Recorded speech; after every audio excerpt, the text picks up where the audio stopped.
Welcome to another edition of Toplines and Tales podcasts. This week we continue with our Continentals series, but change tack to a different species. The Texel sheep breed originated on the picturesque Isle of Texel on the North Dutch coast. Originally supposed to have been bred up from the Lincoln, Leicester and Wensleydale, all of which of course were mainly wool breeds. But by the turn of the century, the animals had established themselves as a lean and muscled meat breed, which had spread across Central Europe. I'm delighted to have on the podcast this week a chap I've known for a number of years and whose family have been breeding Texels since their first importation into UK, Robert Laird from Cambwell. Robert, welcome. Hi. So I believe the story starts in 1971 when a wholesale butcher called Bill Jackson spoke to Jock McGregor and Ian Johnston in Lanark Mart about wanting better confirmation on slaughter lambs. And as with a lot of these imports, it was a light-on moment, wasn't it, Robert, that sparked the phenomenon that we have today? Well, Bill had an insight to what the market in Europe was, and he had seen these better-shaped lambs in Paris at the meat market, and he just felt the stuff that he was getting through his slaughterhouse wasn't good enough for the export trade. So he felt that the breeds here could be doing with a bit of continental influence to make them better for export. And he must have talked a good story because the two of them bought it straight away, and they coupled with a chap called Sandy Grant, who was perhaps a college advisor of some sort, was he, Robert? Yeah, well, he obviously had maybe known about them as well, maybe been in previous trips to Holland, perhaps. So there was a bit of tie-up, and of course, I think we had some continental cattle in at that time, so the penny was beginning to drop that. That there was a continental sheep, that was going to do a job. Of course, and so Sandy Grant joined them and they set up the bones of the Texel Sheep Society at Jock's Place, I think, where it stayed for a good number of years. And the first imports, I think, were selected by Bill Jackson in Holland, but then they were refused entry by the ministry, I think, into the UK. Was there maybe a hint of a Maid of Isner issue there? Yeah, well, I think at that time it was new to both countries, I think, Maid of Isner, but there was definitely a problem in Holland with them at that time, which you can maybe set the alarm bells a wee bit here, but no, they had to wait for clearance from the ministry to get imports from France that were clear of MV, but they didn't I don't think they realised that there was as many Texels in France at that time either. I'm going to come on to that, and Sandy, along with Blair Hill, I think, headed to the Paris show to try another route, this time through France. And the trip was a bit interesting, Robert. Yeah, well, the French air traffic controllers who were on strike, who it's not an unusual scenario, as you probably know, Andy lived in France, but they were flying, they were trying to fly from Glasgow to Paris, and of course the closest they could get was Belgium, and they were sitting at the airport looking around, and they saw what we weren't really 100% sure it was to start with, but a big wicker basket with a lot of kind of footballs and kit in it, and they discovered it was a Scottish football team were supposed to be playing in France, in Paris. So of course the bold boys decided to get chatting with them and discovered they were also flying to Belgium. So they managed to tag along in the bus from Belgium to Paris with the Scottish football team, and that was the Paris show that they went to. They actually put the feelers out and really made contact with the top breeders in France. It's fantastic. Scotland should maybe have a Texel sheep as a mascot of a football team. Well, it was Ernie Walker. I remember Ernie Walker was the SFA president at the time, and he was a really nice guy, if I remember rightly. So I think they managed to get they got passes to say that they were part of the squad, as it were, so it was quite funny. Excellent. Was it you that told me they met up with a guy called Will Hogg from Gala Shields? Yeah, I don't know whether he was there looking at other breeds of sheep, but they'd obviously come across him before. So, and then on the way back, they managed to meet up with the ministry in London, I think, was that right, to try and discuss this? I think so. They realised that the MV issue would have to be rectified, and that I think they actually got permission fairly soon to get imports in the early part of 74. And I guess that would be discussing again the quarantine rules that they need to go through to bring these sheep in and where. And it's a tricky job. We've discussed with the Limousin boys and the Charolais cattle boys about how difficult it was back then to get these animals through, and the politics and the red tape that went with that. Would these be Dutch sheep in France, Rob, or the Texel already established itself as a French breed by then? I think they'd already established, but quite a lot of the French breeders, we went on a trip there after that, and their philosophy, certainly the Pelzer philosophy, was that maybe every fourth generation they would go back to Holland and to get new bloodlines, and that would sweeten their sheep up a wee bit, because they realised that if they kept breeding those kind of French types that were just kind of plainer type of sheep, but they did recognise they needed a wee bit more character in their sheep, and they got that from the Dutch side. Okay. Yeah. The first 4 UK members of the society were Jock McGregor, Andrew Barr, Ian Johnston, and a chap called Jimmy Lindsay. And those guys are sort of number 1, 2, 3, 4 on the team sheet, as it were. Yeah, absolutely right. And also 8 rams had been borrowed in from Southern Ireland, which I think were more Dutch bred, and in conjunction with Abro, which is a sort of research farm there, isn't it, in Scotland? Yes, it's along at Blythe Bank, from 5 miles from where we are, but really quite close to the nucleus of all the breeders that got started. And because according to the first flock book, there would be Texels born in 72 on those 8 farms that were involved. And then Will Jackson had a demonstration in his slaughterhouse at some point in either 72 or 73, where all the locals could go and see the offspring of these Irish Dutch bred sheep that came into here. So that would have been a great eye-opener probably for the locals. And they'd be just half crosses, Rob, there, wouldn't they? Just yes, aye. What would they cross? What would they cross those on? Would they pick the sort of thicker types of sheep, or would they just put them on hill ewes? Well, they were mostly black faces or half-breds or cheviates.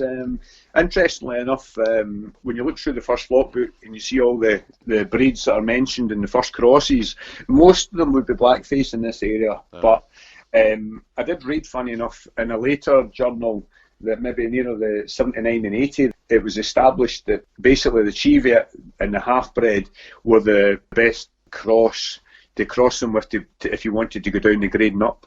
And those lambs would be born at Bog House and Bog Hall and at Jimmy Minto's and a few others that used those rams. Yes. Texels had been in Ireland since 1964, a long time earlier, and 100 sheep were imported into Ireland in 1972. But the MV over there caused all sorts of problems. And certainly, I know there'll be flocks over there just as old as the ones that are here. I know that for a fact. Like, by bringing the first cross sheep in, of course, that's what sparked the grading up system. And we'll come on to that in a second. But let's talk about this first import.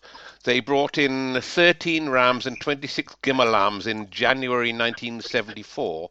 And I believe the society allowed 2 gimmer lambs and 1 tup per breeder. Is that right? More or less. I think that's more like, I think one of them got 1, one got 3. I'm not sure why that was the case, but yeah. And they weren't a huge investment for these guys. We're probably looking at 200 or 300 quid a piece. Is that right? Indeed, I would have an exact figure on what they were, but I think it would be along those lines anyway. I think it would only be fair to do justice to those first breeders that came in, and I'm going to just run briefly through a list there. We've got Bog House and Bog Hill, Heathery Hall, James Lindsay, we mentioned, Bill Jackson, we mentioned, Guy Hamilton of Hood's Hill, and he was Jock McGregor's brother-in-law, is that right? That's right, yep, aye, and the late Colin McRae's father-in-law, believe it or not. Oh, I see, okay. And Young's at St John's Kirk, and Blair Hill, you mentioned, was he the farm manager at St John's Kirk? Yes, okay. He was the farm manager at St John, and had his own flock, so run alongside the St John's Kirk flock as well. And we got Jim Minto and William Hogg that we mentioned just now, and John Owens at Kirkintillet, and yourselves at Cambwell. So that's yep. The original 13, if I've got them all listed, that was right back at the start. Let me just go back to that grading up register, Robert. The Society introduced the letters PI, didn't they? Pure import after the registration number. And this had swelled the numbers very quickly. But I believed it caused a bit of a stooshy at the time, didn't it? Didn't some breeders oppose this? Yeah, well, I think, like all committees, there would be different directions that some folk would want to go. And I think they were allowed to start with, but they never ever had the PI after their name. It was only the imports that could have that, of course, but there was a lot of flocks. It was a good way of getting numbers quickly. Some of the breeders did oppose this, though, didn't they? And didn't one or two pull out of the import?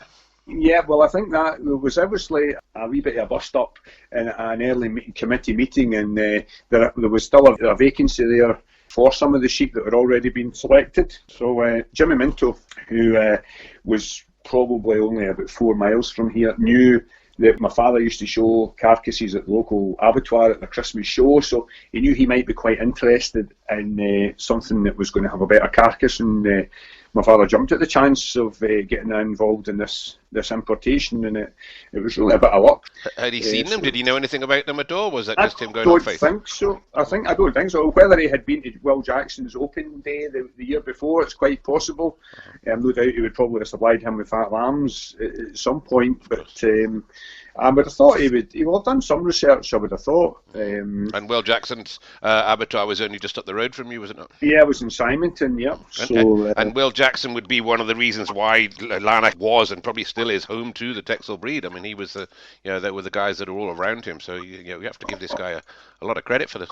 Oh, absolutely, and because he's at the coalface, he knew what the market was wanting, like. But to this day, there's Texel breeders everywhere you turn in Lanarkshire, especially around this bigger area, like, and no matter how new they are, they've got a wee niche and they're doing really well, like. But this area is high and it's late, and stock generally does well for here wherever it goes, and that's worth a lot for your selling south. And some of those first imports, would there be a few Gimmers amongst them? The reason I ask that is I've got a painting here, a limited edition print that was produced, I think, in 1999 for the 21st anniversary of the breed, and it's got a picture of the 5 original ewes in the centre from 1974. So would there be, or would that just be a selection of them, maybe? I think those would be the ones that were at Bog House. I think Bog House Daffodil is in that. And anyway, a second import was planned for September of that year, I think, and this time they brought in quite a boatload, didn't they? And that founded some of the great flocks that are still familiar names in the breed today. And I'll run through a few of these in a list of who's who, if you like. We've got Keith Jameson at Annan, Jimmy Warnock at Watch Now, Jim Clark, Garn Goward, Morgan Milne, Turin, Gray at Langside, McKerrow, Grogfoot, Jimmy Monroe, who I think was Fiona Sloane's father, is that right? That's right, yep, all right. Geordie McElwraith at Balig, and Shortfinger was always on the lookout for something new, wasn't he? And we've got Magara, Robin Young, Jimmy Dunn, you mentioned, Milton of the North, of course, John Mackey, Skerritt Mains, Stevie Harrison at Tynwald, and Bob Adam, I noticed amongst that list there, another pioneer, but he never quite stayed with the breed very long, did he?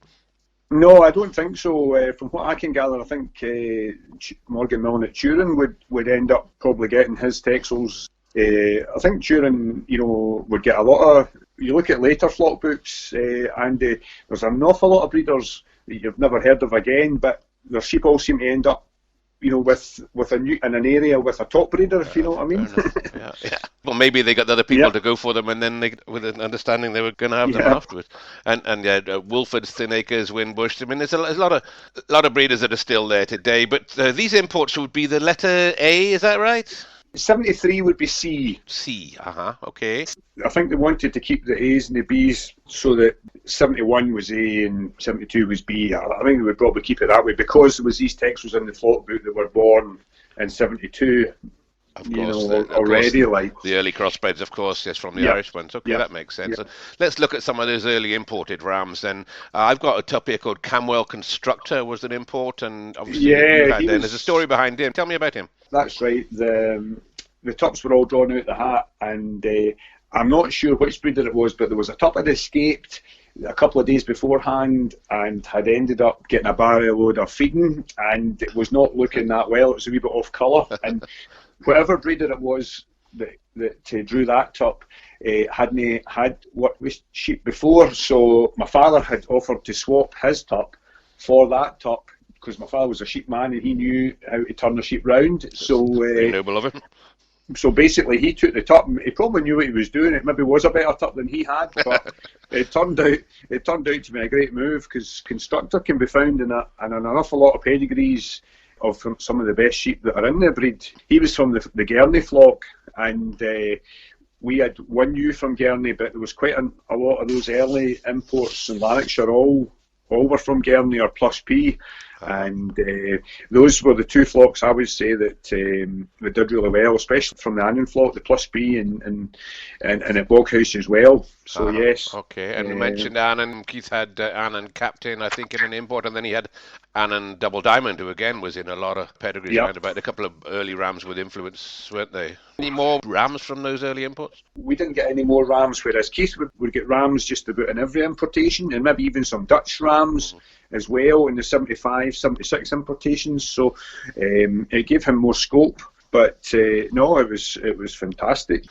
All the breeders seem to work together. They seem to swap ewes over with rams, and the early flock book. Most of the breeders in Lanarkshire would have a bit of a ewe at this tup and then another one to that tup, and it was quite interesting. And moving on, and the first show to have classes, I believe, was Les Mago show in 1978, and you guys are already jockeying for position, weren't you? Did you win it, Robert?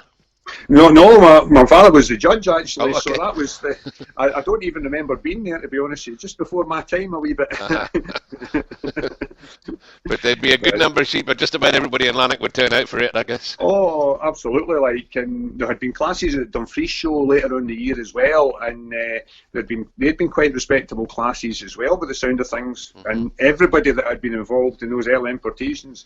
By 78, I think we would have 5 imported ewes by that time, whereas some of the other guys would maybe have a few more than that. So it was good times, and to this day, Les Mago's still a fantastic show at Texel. Of course, and they'd be a spectacle, wouldn't they? At the time, they'd be coming to look at their freak show a bit like some of the cattle breeds that came in and did the same. I know. And on this podcast, we often attribute the success of a breed to a few outstanding females, and again, some of these would have come from those early imports, wouldn't they, Robert? And tell me about a few of those. In the second importation in the back end of 74, there was a ewe. She was a gimmer by that time. Boghouse Daffodil, she was named, and she in 1979 bred Boghouse Ian. Sold for 13,000 to the McKerrows. 13,000, Jesus. In 79, that was a big trade. And I can remember one of his sons. I was at a stock judging at Stonefield Hill, and there was a tup called Groutfoot Jungle Boy that Alec Brown had bought, and I can just remember him and no more. And he was a tremendous muscled sheep and a big square tup with tremendous depth. And I think that would be the tup that would be behind a lot of the fat stock shows that both McKerrow and Alec Brown would promote in the Texels in those early days. Yeah. So it's incredible the offspring that can be descended from that ewe. We'll maybe go into some of them later, but it's really interesting. But no, she was first class. And she went on breeding for a while, I think, didn't she? Yeah, well, I think their last lambs would be born in 81. But that was quite typical, because we're a 77 Gurney ewe, and she died just before she was due to give birth at 10-year-old daughter. They picked the moments, They picked the moments. I know, but her last daughter, that was before the embryo job was kicking in. Her last daughter was born with us in 86, and we showed her at the Highland Show, so there was tremendous longevity in those early bloodlines. You mentioned another ewe, a French ewe, I think, from that John Mellon bought from... Yes, a Samoan ewe that John bought for Henry Griffiths. I think Henry was supposedly immigrating to Australia and had a dispersal sale, and I think it was 1982, and it would have quite a fair sale. And John Mellon would have bought this ewe. I think she was either Jean Lafer or Simone, and I think I remember seeing her, and she was a tremendous carcass sheep and really, a real good example. But again, we're talking Henry Griffiths is just up the road from you, isn't he? He was grandson Harry. He's got Texels at the moment, and he's got an eye for a sheep. There's no doubt about that, And going back to Cambwell, some of those early ewes you mentioned, the Gurney ewe, are they Dutch? Is that Dutch? No, that was French. Probably some of the early tups that we would buy would have a bit of Dutch influence in them, and we're probably doing the same scenario as what the French were doing. We're just crossing the Dutch with the French types to kind of sweeten them up a bit. With a Plus P ewe, she was one of our 75 ewes, and she was the same family that Cambwell Sheriff came out of, which was, he bred really well, Turin Union and a few others so Gurney and Plus P were two of the top flocks in those early imports, I would have said.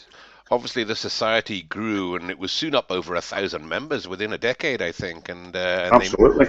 And then they moved office down to Stoneleigh on the Royal Showground, and roughly when would that be then? I'm not 100% sure. I'm guessing it would be the early 80s, I would have thought. Early 80s. And Sandy Grant, that we mentioned earlier on, had been the first secretary, but I don't think he moved down there, did he? They changed guard. Yeah, the Ayrshire Cattle Society, once the numbers realised that there was a huge demand, the Ayrshire Cattle Society took over the handling of the pedigree side of things, and that was at Ayr.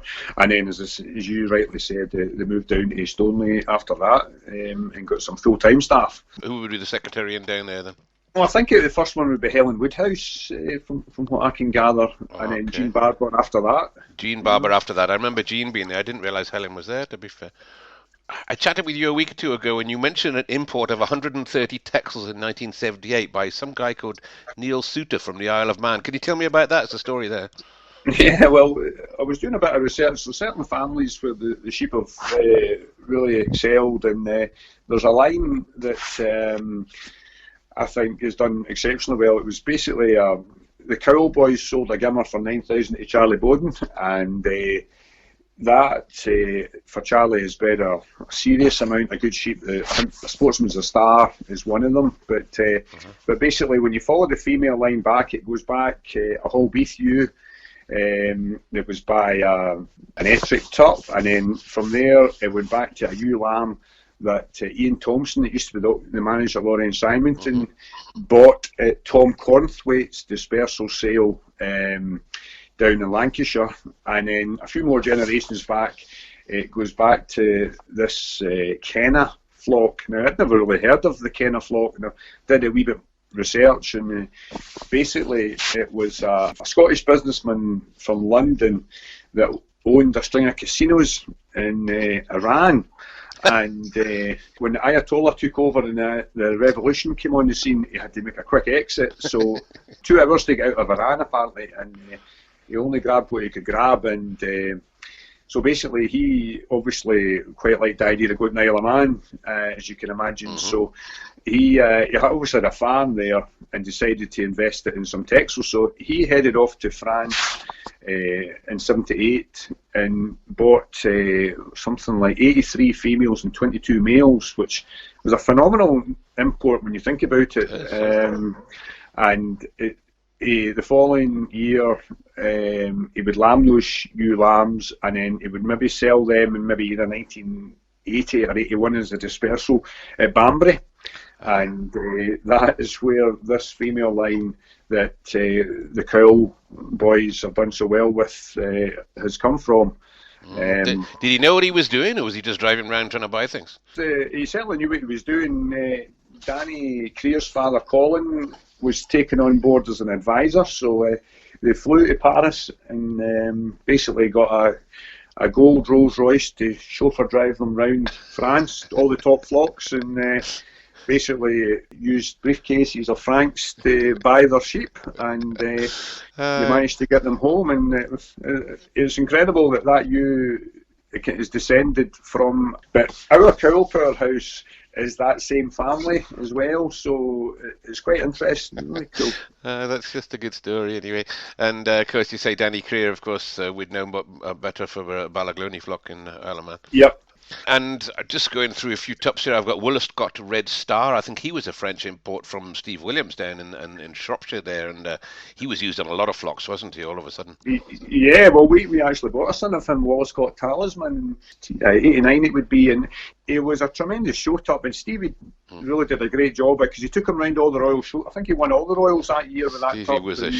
was a showman and some, wasn't he? He could bring the sheep. It was a tremendous sheep, and of course, in 1990 he had an on-farm sale, on the back of the show season he had just previously had, and that was where Charlie managed to buy the same female line as his 350,000 tup. Is that right? Came from there. Wow. Okay. I was at the sale that day, but Stevie always did his own thing, and he was a Bathel fan in France, so he would be importing regularly right through the 80s, 90s.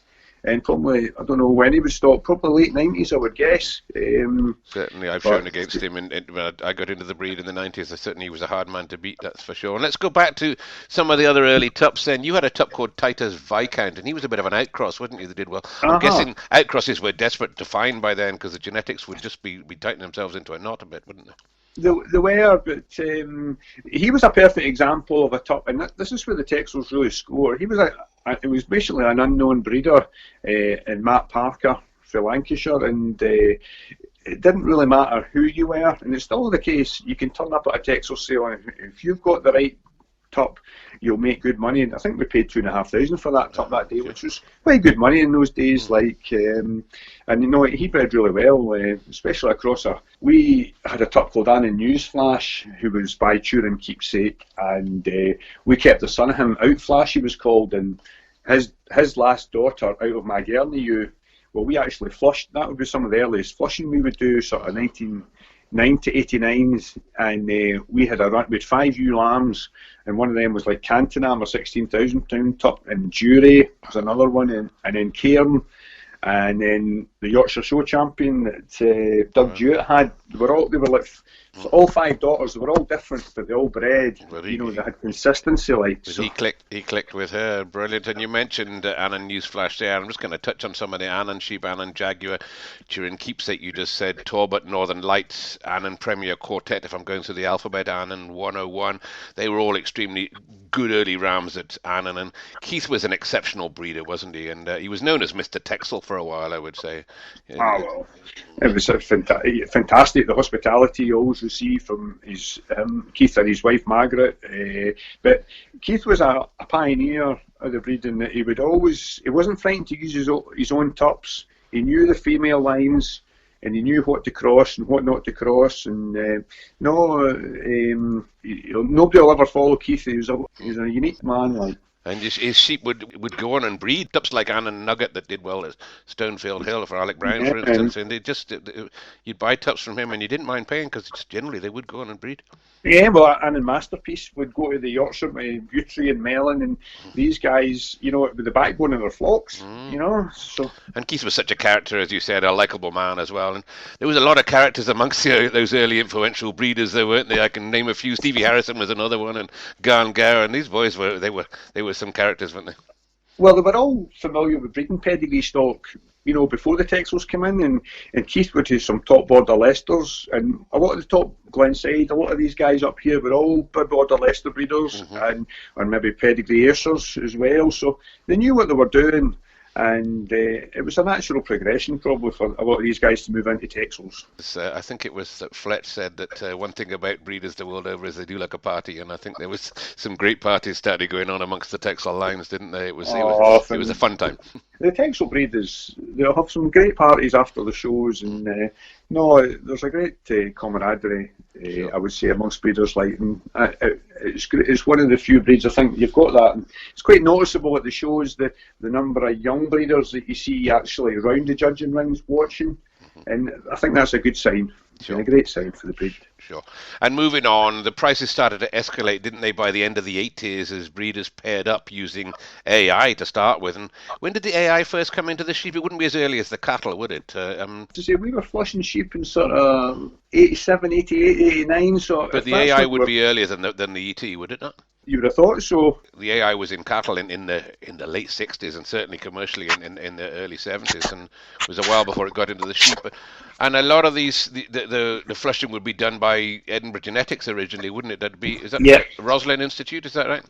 Well, it was Bill McKelvey was the first one to start it, and then Edinburgh Genetics was bought out by, I don't know whether it would be Innovis at that time, or so the early guys would be James Milne and Ian McDougall, and of course John Yates, who's now the chief executive of the society. So John's got a long history in it too. And back to some of these prices. Turin Union 12,000. He was by a Cambwell sire, wasn't he? Yep, the Cambwell Sheriff. He did a good job for went on to Keith, and Robin Hope as well would have something to do with Union. Had a lot of tremendous show sheep. I think he bred Annan Winner, which I think was the first time a tup lamb had won the Highland Show Championship. It was quite an achievement. And then after Union, of course, we're following the alphabet. There was Sportsman's Warlord, made 26,000, I think, and then the year after, Craighead Yankee hit 27,000 to John Marshall and a few others. And John Marshall had a lot of money, didn't he? I'm not sure how well Yankee bred, though. Actually, when you look through the backbreeding of some of those Glenside ewes, there's a bit of Yankee in them. And I think Paul Quick maybe had something to do with them as well. I'm not sure. When you look at the old photographs, you just wonder how they managed to breed a lot of those sheep, but they definitely did. And then we got Boltier Winston, of course, who did well for Muresque. And then the year after, Woodmarsh, All Gold, 13,000. I think he went to that Dumfries consortium as well of Caroline Hastings and Robin Hope and Kirtle, as well as Annan. Absolutely, like he was a big powerful sheep. I can remember him quite clearly. But yeah, he would breed for a few years, and he did a great job for those guys. Well, let's just move on to the fat stock shows for a minute, and we've covered the fat stock shows, certainly Smithfield in a previous podcast, but when the likes of Alec Brown and Dave McKerrow moved into Smithfield with the Texels, they pretty much took over the place, didn't they?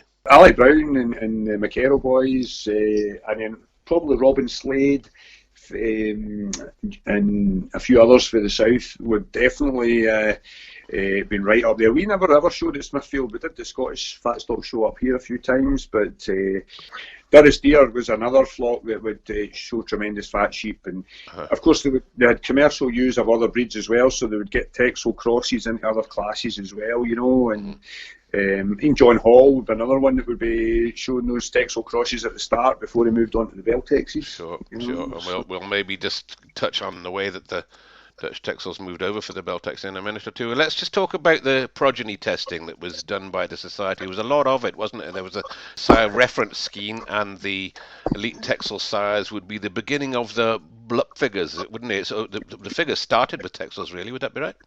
Yeah, I think so. In those early days, those mid to late 70s, these early tups that came into the country, where they actually did a progeny test at Bog House, and it was Kenny Johnson's father, Bob, actually, that managed it for quite a number of years. So that would be the kind of foundations for the recording system that we kind of have now in a lot of ways. And you'd be in that from the beginning as well, though. You'd have bought it away.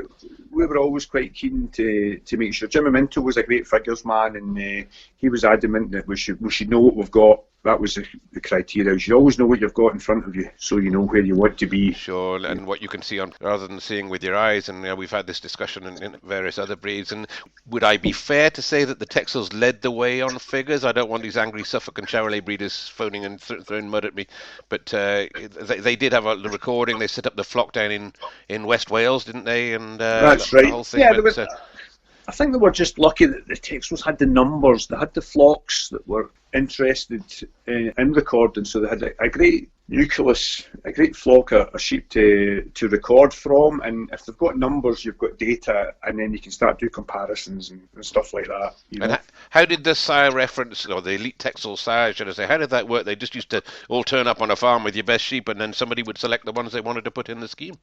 Well, I think in those, from the ones I can remember going to, basically you took what tups you thought were good enough. If you were good enough to use in your own flock, you would take them to the open day, and they would all be voted on, and there would be half a dozen were maybe selected, and basically every member of the group had to use probably two of those sires. Didn't matter which two they were.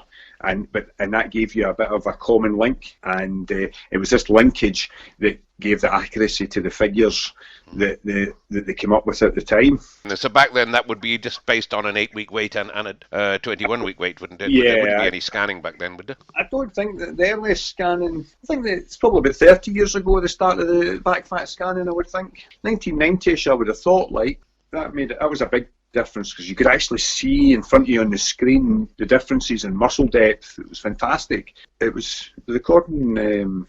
There's a lot of flocks went down that road solely on recording, and there's other flocks. Back then, a lot of these breeders, like Steve Smith and Charles Scott, would be the drivers behind that. But didn't it get the sheep a lot bigger? Didn't they start to get the sheep bigger because of the figures? Oh, there's no doubt about it. At that time, the figures were orientated towards growth. And some of these guys that were using figures, high index, they got some massive use, and probably the borders where Charles Scott was, and a number of breeders like your Richard Oates and Arnold Parks for that area, they did a great job in promoting the Texel elite sires. It was exciting times, probably. It was, and of course at the time the breed they'd be chasing on the terminal sire would be the Suffolks, and those boys could put a lot of weight on those sheep because they'd carry a bit more fat, and the Suffolk breed is again going to be on the phone. The thing with the Texel, it was a leaner beast for that same big. Yeah, well, that was the thing. That was where Will Jackson proved the point. On the continent for this export job, nobody wanted the excessive fat that the native sheep breeds had here.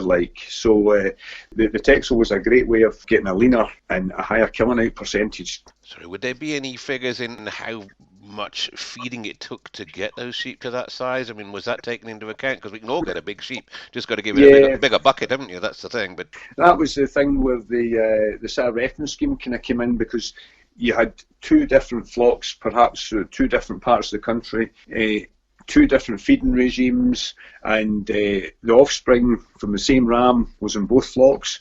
So that was a great way, a leveller, to know that whether it was genetic potential or out the bag potential. Sure. So, and that's always been a discussion that'll go on through eternal, won't it? It's feed versus breed. It's one that's quite topical in Angus' job just now. There's trials going on about being able to produce bulls and tups with less feeding, but it's all about conversion. Just so we can go back to these figures again, and then the specialist companies were involved, the likes of Signet, where they would produce the figures and send you booklets back or sheets back and of what your lambs did. And then we started getting personal computers in, and people would download their records onto their PC, and that's when I got involved with writing a software program that people could actually download their pedigrees and download their figures, and it all became very complicated, didn't it? And a lot of people stuck with those figures, and a lot of people poo-pooed them, as they have done in other breeds. And it's gone full circle now, where I think with a lot of people, or with most breeders now, I think figures are important if you want to get the big money. Absolutely. If you hit the jackpot if you can marry the two traits together. Decent figures and decent character and characteristics of a Texel. So the two should be the same, really. But they're definitely getting closer than they used to be, and that's for sure. Good words. And let's go back to some of those breeders again. The Aberdeen boys they always had bigger sheep. They're big everything, don't they, in Aberdeenshire? And I'm going to get phoned up again from Aberdeenshire, but they just came along with a different type of sheep, didn't they? The Muresque and Haddo and later George Howie at the Knock. And these guys came in with some top sheep, but they're just hefty, weren't they? Well, I think they were at a great advantage to having a great land. Some tremendous land up there, and they could grow smaller sheep into larger sheep, and it doesn't matter where you are, if you can sell a sheep that fills the eye, it'll always be sought after. And of course, then there was the Northern Irish crowd who was strong, weren't there? There was Victor Chestnut and John Foster, Carson, Robbie Mulligan. These guys all had great sheep, didn't they? And there was some massive crossovers. I bought my first ewes from Alan Cochrane at St Neil, and his were bloody huge sheep he had. Oh, I know. He used to bring sheep to Lanark. They were like absolute donkeys, tremendous big growthy sheep. I think Doug Nesbitt bought one, Arnos, I think it was called, and he went back and used semen maybe 10 years later off the top light. It was tremendous. But certainly had some growth. And as the type changed, then there became the two types almost, didn't there? The Dutch type versus the French type. And you mentioned Dixon Smith at Lyons, and Robin Slade was mentioned. Sylvia Rawlings. They flew the flag for the Dutch sheep, didn't they? Jan Rodenburg was one that he was actually a Dutchman that lived in. He would breed a lot of Dutch sheep, and then John. I think Sylvia Rawlings was Dutch as well, was she not? Aye, definitely. No doubt about it. And these guys started winning the carcass competitions with the Dutch type of sheep, and it caused a bit of a divide in the breed, really. But then the Beltecs came along and interrupted that one a little bit, and maybe we'll mention them in a minute. But the breed also found its place as the top sire for breeding commercial females, and we touched on this at the beginning of the show here. Putting it on the blackest, didn't it? It did a great guns, and also putting it on the big rangy mules. You were getting a compact but high quality commercial female. Absolutely, but they crossed well with the Cheviot, and there was a lot of guys crossed them and did really well selling these big Texel cross ewes, and they were every bit as prolific as the mules, if not more. And you were getting a far better trade for your cull ewes at the end of the day, and you were getting obviously a better confirmation as well. And that's still the case. There'll still be a lot of cross Texel ewes on the hills these days, would it? Definitely, yeah. The Texel Cross Blackie was one that we graded a lot of our commercial flock goes back to, and they were tremendous, easy fleshing and hardy sheep. Really good, really good. And the society grew very fast through the 90s, and other early successful breeders came in. Robin Hope, we mentioned, Toby McTaggart, Craighead, Ettrick, Penstones, Hillhead, the Cambwell boys at Cowell, Baltier and Glenside. And when I joined in 93, I think there were over 3,000 members, and I mean it became a big business. It took a bit of handling, didn't it? Run by a council of 20 people. It was Yeah, it definitely was. Like, it was big business at that point. It still is. Yep. And Steve McLean took over the helm. We're not quite sure what year that was, but Steve came across from the west coast of Scotland somewhere, didn't he? And yeah, way up in Gairloch, way up on the west coast. A very bleak area, I can tell you. Steve was head of the ship for a decade and some. I haven't got the exact figures, but he went on to be one of the bosses at Marks and Spencer's now. Robert, let's just go back to the tups for a minute. You guys had a good go in 1996. Top end sale at 16,000 for Cambwell Cantonar, but with a hell of an average that year. And Avril Evans and I bought a tup out of that pen for 1,000, and I think he might have been the cheapest one in the pen. Thankfully, I sold a son for 900 in Bilth the next year, though, so he worked out fine for me. Yeah, we were very lucky. We bought a tup the previous year called Timmel Day 1 for Stevie Harrison, and he was by a tup called Camwell Your Man, which, bred exceptionally well. I think it was like 8 or 9 years the guys got out of him, and but a lot of his progeny would be lost through foot and mouth, unfortunately. But yeah, it was we had a good go. The Timmel Day 1 crossed onto Titus Viscount was a great cross. It was a good day at the office. Absolutely. We mentioned the mares at Muiresk earlier on, and they were great Suffolk breeders, but it wasn't long before they hit the straps in the Texels. And indeed, Muiresk Blondin came in at 33,000, and he went to Glenside, didn't he? Yep, exactly. Well, we bought Muiresk Top Lamb the year before, and he was 1,800, so that was the step up they had aspired to once they realised how they could feed them right. I had one the year after as well. It cost a bit more than that, but there you go. We're also from Aberdeenshire. There's Albert Howie at the Knock. It was in a bit earlier, I think, with some Dutch ewes that maybe came from Dixon Smith at Lyons, but also I remember him bidding at Robin Hope's dispersal sale after Robin sadly died, and Albert had more money than me, outbidding me on everything, and he brought a great gimmer from Annan that day that I think did him really well, and she goes right back to the early imports. Do you know about her? Exactly. I think she would go back to Annan Double Diamond, and that ewe would 0534, fantastic breeder for Howie, and he would sell daughters for 20 grand, and any amount of sons between 20 and 30,000, like. Fantastic breeding sheep, and probably the backbone of his flock to this day. I think I dropped out at a couple of grand, and he might have paid 2.5 for. She certainly wasn't. I think she was the Woodhead prefix. She was. And then by the millennium, there was Craighead back again. This time with Craighead Hercules making a bit of a splash at 50,000. He went to Margaret Lyons at Millbank, and of course, that was round about the time when Robbie Wilson started bringing out the sheep from there. And, of course, Robbie eventually went on and bought the entire flock. And Robbie's a man on a mission, isn't he? He's never far away from the limelight. No, he's got fantastic consistency through his flock from start to finish. And he's probably did more flushing than MD. But we were up there on a trip last year, or the year before, actually. And he had a batch of ewe lambs, like the top to bottom, like a piece in a pod. But no, he learned his trade at Muiresk and learned to do the job right. Yeah, he did, and obviously came on from the Suffolks as well.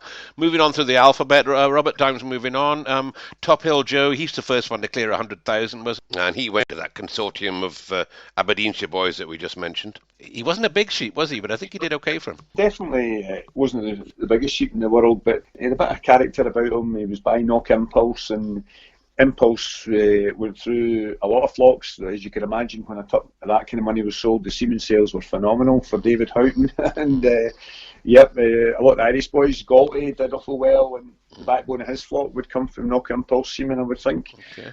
He had two good lambs that day, Top Hill, yep. And then Jim Clark's Garngower flock started to shine towards the end of the 90s, I suppose. A slow rise to the top, but they're still right up there 20 years later, aren't they? In fact, they'd have probably topped Lanark more times in the last decade than anyone else, I would think, would they? Indeed, yeah. They've got two lines that are doing really well for them. One of them was a Dugan Hill. They buy a sheep at the Dugan Hill reduction sale many moons ago, and then a detox line, which is a kind of Dutch bred line from a breeder round about Carlisle I'd never heard of, but no, it's definitely bred consistency and carcass, and it's a lot of these top boys, like you said, Jim Clark and with Charlie Bowden, when you seen them judging, they always looked for a good shoulder every time, sure. And they're getting rewarded for it now. Yeah, fantastic. Yeah. And Jim would have been proud of his boys, of course, still carrying on that legacy, and 2-3 flocks they've got now. And we move on. Dave Rondale, Perfection, hit the headlines, 220,000, so he's making the newspapers now. That's the pot of gold worth aiming for, isn't it? Indeed, and he was a fantastic top, and to this day I think he would still make that money. He was a tremendous looking sheep. He had power, he had carcass, he had character, and great width, and he goes back to that great Glenside 151U, which goes back to Boghouse Daffodil as well. Is that right? And okay. Incredible, and this year's 50,000 Gimmer was as a descendant of Perfection as well, and Top Hill Wall Street's another one, so he maybe didn't hit the headlines with first year offspring, but it's definitely in there somewhere, and it's come out. Okay, and just move on to the show ring, talking about the females here. Lady Madonna from Jimmy Warnock at Watch Now, she was quite a famous piece. She took some bit of beating at the time, didn't she? Oh, absolutely. And remember, Jimmy sold a good Gimmer as Select 7 one year to Stephen Rennick, and he went on to win the Highland Show. So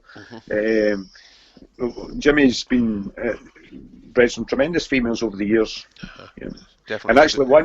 And actually won the first show of Texels in 1978. So was it Jimmy that won it? Okay, we found that. Right, and moving on, it was John Forsyth at the Glenside, who were pretty much impossible to get past at the Highland for nearly a decade, wasn't it? I think he had one ewe that won it 2 or 3 times, but he had a hell of a run, didn't he? I know, and he was never far away in interbreed either with those ewes, And yourselves at Cambwell, I think you had reserve champion at the Highland 3 times, is that right, Rob?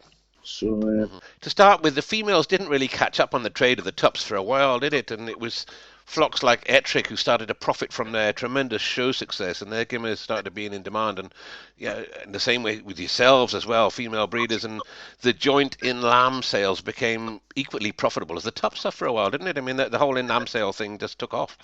Yeah, well, it was 1996 that we had the first collective in lamb sale of Texel's annual collective in lamb sale. There were club sales before that. The Scottish Club had quite a successful January sale, but Jim Clark and ourselves got together and thought there was probably more potential in having a collective sale, and the first sale was basically Jim Clark, ourselves, and Jimmy Warnock, and we were first in the ring that day, and we sold the first prize Gimmer for Bigger Show, and she made 4,400, which was a tremendous trade in '96 for a female, That morphed into something you had called the Select 7, I think, was the crowd of you in there, and that became right. One of the dates in the calendar to go to, when there was some great sheep turned up in there, but some big prices coming. Oh, it's absolutely, and we sold one at 16,000 a few years later to Malcolm Reed, and that was the top price. Was all of all their lamb sales was mostly coming out of Select 7. It was fantastic. Yeah, and I mean, some of these prices were more than you were getting for tups. As I said, it made your pedigree flock a lot more profitable when you can start selling Gimmers at that money for sure. And along with a few other breeders, I started the Welsh Borders Select sale down. We used to sell them in Brecon, and it was a great way to shift a few Gimmers on, and it was also a good way to bring some new people into the breed. Well, absolutely, and it was always an opportunity for the grandfather to bring the grandson along to get him started into the breed, and it was in a way of getting bloodlines that that folk went to the tup sale but couldn't buy the most expensive tup, but they get the opportunity to buy a Gimmer and lamb to it. Yeah, and a bit more of a peaceful time as well, not quite so hectic as being Atlantic, where you get a chance to chat to the breeders through the morning as well. So no, it's a great thing, And it was a time of year, Andy, the sheep were naturally looking well in the autumn. After tupping time, they're kind of blooming at that time. You didn't need to feed them hard. You know, it was just a time of year that you could almost pull them straight out of the field. Sure. And they would go to those in-lamb sales and look good like. You had your fair share of successes with the semen as well, Robert. You mentioned that you exported a lot of semen, didn't you, to all over the world? Yeah, we've been fairly lucky. Not you personally, Robert. You're from your tups. No. Yeah, indeed. We've, I think because we were scrapie monitored from outset helped, but no, it was, I don't know, 2017. I think we did 1,000 doses to New Zealand, Sweden, Norway, and then we've had Brazil and America. We've had live sheep to Germany, Belgium, Holland, Switzerland, Italy, and some of the Puerto Rico, Mexico is the last two most recent ones, but Brazil's there's a huge potential in Brazil. Like there's 400 breeders in Brazil, and there's a real buzz about the breed over there at the moment. Brilliant. Fantastic. Great to know that it's going worldwide, and some of our listeners come from Brazil, to be fair, and also as well as America, you said earlier on. Let's just move on a little bit to the commercial ram trade. The commercial boys got into the shearling ram trade, didn't they, I suppose, in the early 90s. On the back of the figures, there was specialist outfits like Bill Quick at Loose Beer and Balagloni, we mentioned, in the Isle of Man, and Charles Scott East Middle. These guys would have over 100 shearling tups to sell, and more maybe, and Kelso and Bilt would have 4 or 5 rings of Texels, perhaps a couple of thousand of them at each sale, and they needed figures for those, didn't they? It was incredible how a lot of the flocks, like Charles, would have quite a lot of grading up sheep, but he would get to something like 400 breeding ewes. It was fantastic, and he was one of the pioneers as well of the 5 flock system, where you rotate the sires around each flock within your own flock. Don't know much about it, but he was an advocate of doing that. Well, because he was recording and not selling ram lambs, you could keep your best tup lamb every year. You know, whereas, you know, we're selling tup lambs and shearlings, so you generally sell your top tup lambs, whereas those guys could actually keep their top tup lambs and then use them and then sell them the following year as shearlings, and get the benefit 2 years down the line. You know. A great fella as well, Charles was. I did quite a bit of business with him. In a previous podcast, we mentioned how the 2001 foot and mouth devastated the Limousin breed, and the same happened with the Texels, didn't it? The long-standing flocks like Annan and Court Hill, with bloodlines going way back to the beginning, got taken out. But it did put a bit of a bottom in the female trade, didn't it? So for a year or so after that, they were looking for females. Keith came and bought some of his own breeding back from me, which was nice to see. Absolutely, and well, Stevie Harrison was another one that lost his flock, you know, and there'd be Jim Clark. He had his hogs, I think, were down at Carline's, so he lost a whole generation of ewe hogs. But they all got good compensation, and when it came to the in-lamb sales later in that year, they did spend their compensation, and there was some fantastic success stories come out of that line, you know. Good, yeah, and moved it around, but it is a shame to see that go, and hopefully that's never repeated. And that time also coincided with the imports of the Beltex breed, which I mentioned briefly, and it caused a bit of a stir, didn't it? A lot of the Texel breeders dismissed them as being just another Dutch Texel with a Belgian pedigree, and didn't give them much thought, and then the breed started to gain a foothold. And I'm going to be controversial and say perhaps the Texel breed had let their eyes slip a little bit from the carcass breed that they started with to the bigger boned animals, and let these guys in. Would that be true? Yeah, there's no doubt about it. The focus was maybe taken off the carcass a wee bit and more to the finer points of fancy bright eyes and bold alert ears, and neglected the carcass a wee bit. But in saying that, we won the Highland Show carcass competition, I think it was in 94 or 95, something like that, and the mother of that carcass would be the biggest ewe we had. You know, you can get massive sheep with big carcasses, and I think the Beltex boys have got width, there's no doubt about it, and they've got serious carcass, but if you want to be a dual purpose breed like the Texel is, you have to have length to sell females. You just cannot sell breeding sheep that are short. You know, it's so we've found our niche one way, and they've found their niche the other way. But And there's room for you all, and that's good. That's good to know. I'm not going to go, despite the fact that I had a bit of involvement in both breeds. I'm not going to stir that midden for just. I will stir the midden a little bit and say that the money was chasing the heads, and that would be fair, wouldn't it? I mean, you had the best carcass in the world, but if you got a decent head on it, you added another two knots on the end. Absolutely. No, there's no doubt about it. The extremes. If you go too extreme of for any trait, you'll come unstuck. So you have to come the centre ground, and longevity is a key factor that we have to get back to. And I think a lot of breeders have realised that okay, it's nice to have the heads, but it's great to have a bit of growth, a bit of carcass. And maybe there's a lot of folk realising we need to get back to females that are feminine, and not try and breed females that look like tups, and I think there's a middle ground in there, and it'll sort itself out. The number of new members the breed has is fantastic. Totally agree with you there, Robert, and that's good to hear you say that. And of course, a lot of top Scottish blackface breeders are now at the top of the Texel breed. Archie McGregor, Midlock, Hugh Blackwood. These guys, a lot of them are breeding not just sheep but all sorts of beasts, and they understand that all the traits that you need to breed a commercial female.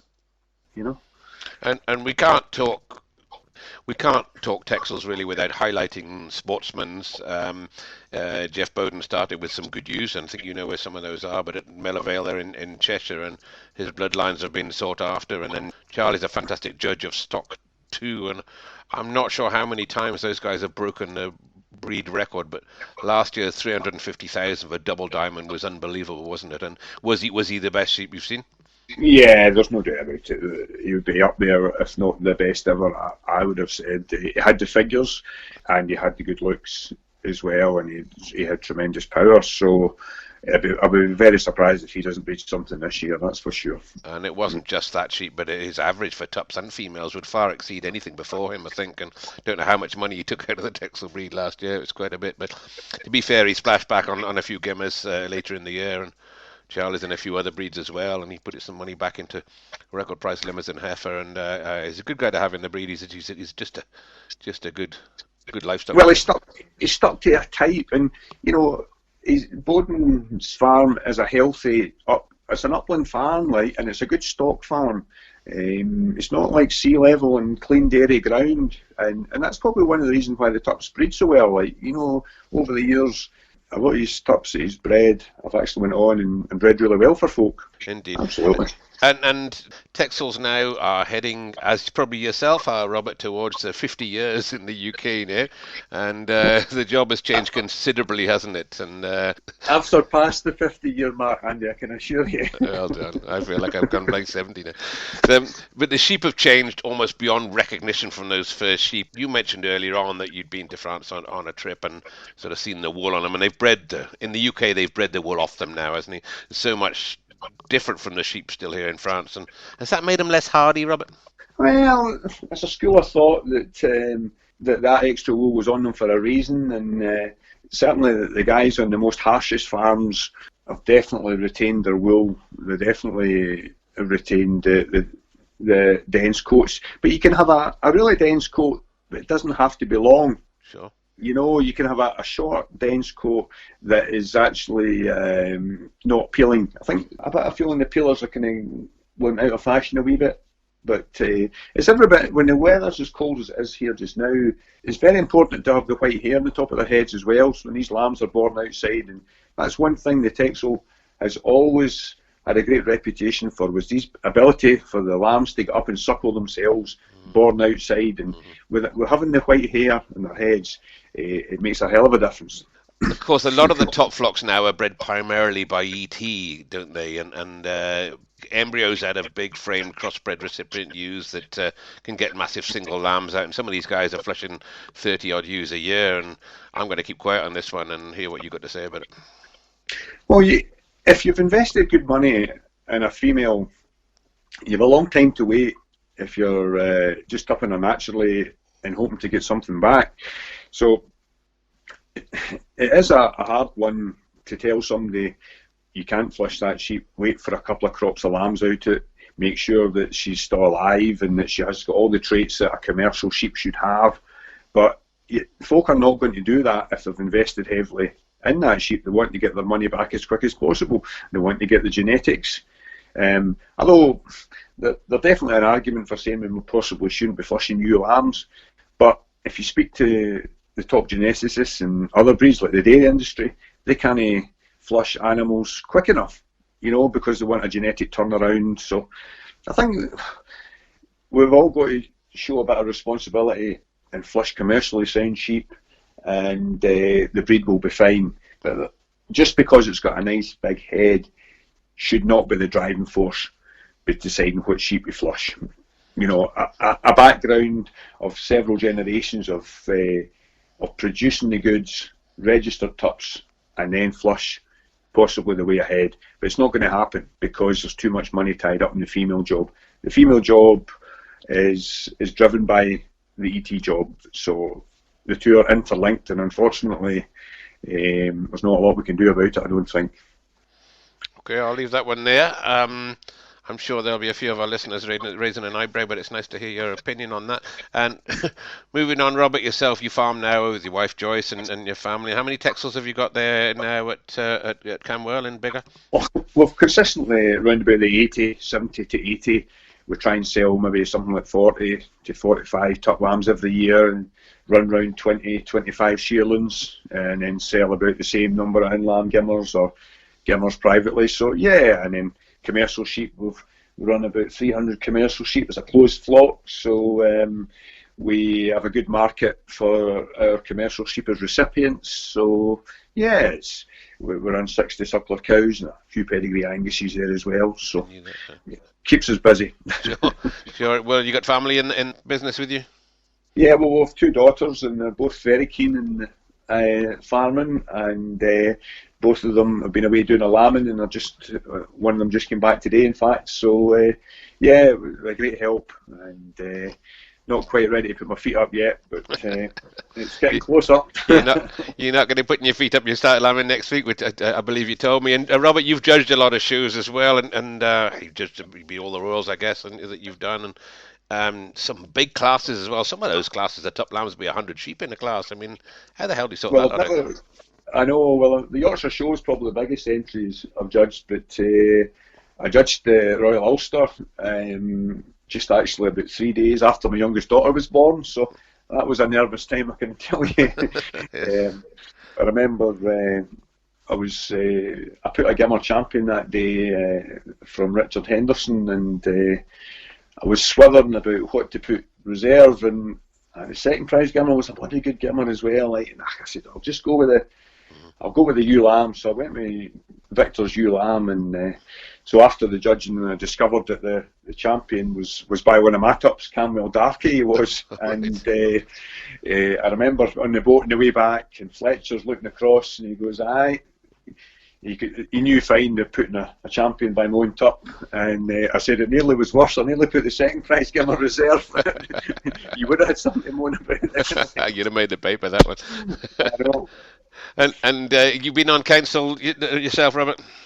No.